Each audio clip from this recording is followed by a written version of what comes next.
Hello mga ka-happy! Welcome po sa aking mini vlog.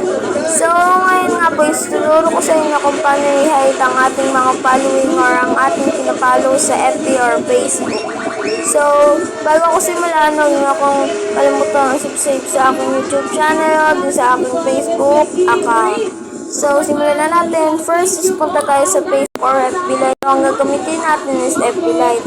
Bahala na pala kayo kung anong gusto nyong gamitin. And nandito na po tayo. Punta po tayo dito sa ating profile. Pasensya na po yung boses ko dahil nga po maingay dito. Yan. Pag nandito na nga po pala kayo, nakikita nyo yung mga following nyo and followers nyo. Ito nga pala ang aking followers ay 303. Ang aking follower naman ay 505. Mas mataas pa nga ang aking following kasi sa aking mga followers. So, pag napunta na nga po tayo dito, correct nyo lang itong tatlong ilog sa gilid.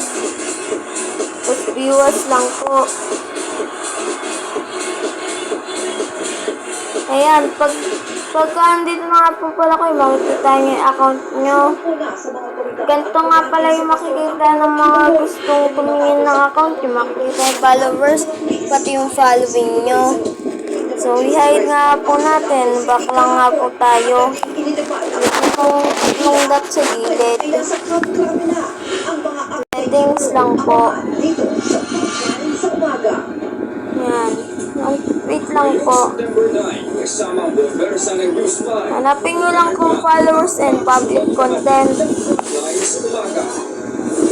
Hanapin nyo lang kung who can see the people pages list you follow. Kung nga lang to.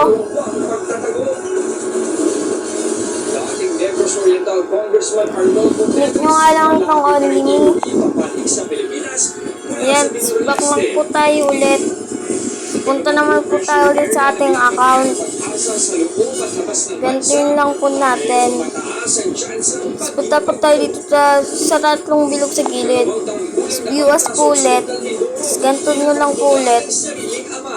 Ayun na nga po, 0 na ang ating following. Don't bully nga po me dahil yung totoo po ito. Depende na lang po sa inyo kung gagana. Sa akin po talaga gagana. Pagka kayo po makikita nyo yung following nyo, pero pag tinignan po ng iba ang hindi nyo friend, at friend or hindi nyo friend, ay 0 yung makikita nila dito.